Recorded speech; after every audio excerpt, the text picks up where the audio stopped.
Hi everyone, welcome to Reading Time. Today we're going to be reading a book, Corduroy by Don Freeman.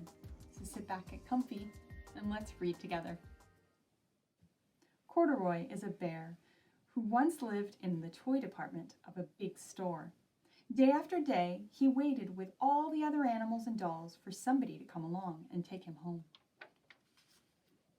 The store was always filled with shoppers buying all sorts of things, but no one ever seemed to want a small bear in green overalls.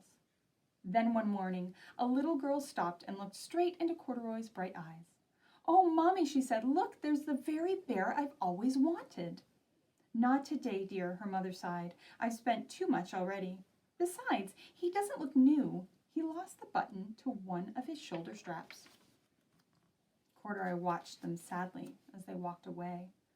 "I didn't know I'd lost my button," he said to himself. "Tonight I'll go and see if I can find it."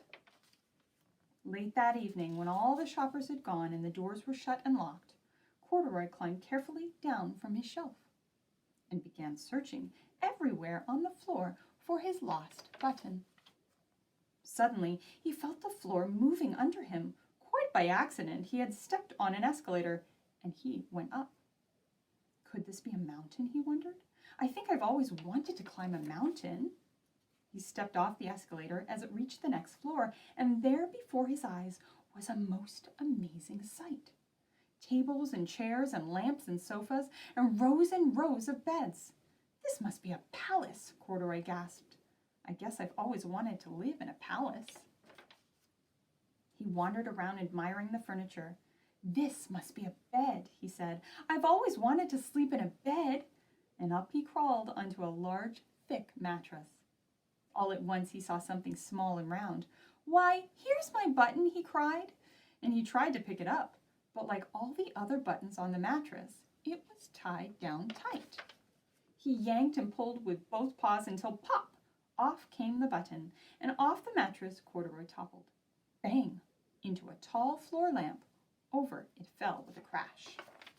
Corduroy didn't know it, but there was someone else awake in the store.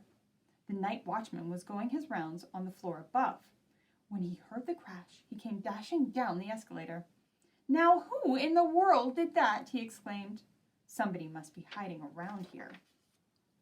He flashed his light under and over sofas and beds until he came to the biggest bed of all. And there he saw two fuzzy brown ears sticking up from under the cover. "Hello," he said. "How did you get upstairs?" The watchman tucked Corduroy under his arm and carried him down the escalator and set him on the shelf in the toy department with the other animals and dolls. Corduroy was just waking up when the first customers came into the store in the morning.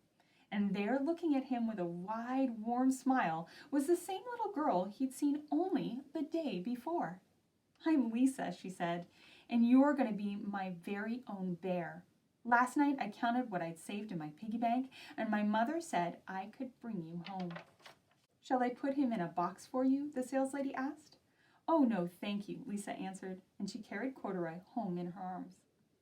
She ran all the way up 4 flights of stairs into her family's apartment and straight to her own room. Corduroy blinked. There was a chair and a chest of drawers, and alongside a girl-sized bed stood a little bed just the right size for him. The room was small, nothing like that enormous palace in the department store. "This must be home," he said. "I know, I've always wanted a home." Lisa sat down with Corduroy on her lap and began to sew a button on his overalls. "I like you the way you are," she said, "but you'll be more comfortable with your shoulder strap fastened." "You must be a friend," said Corduroy. "I've always wanted a friend." "Me too," said Lisa, and gave him a big hug. That was a sweet book. Thanks for reading it with me. I'll see you next time.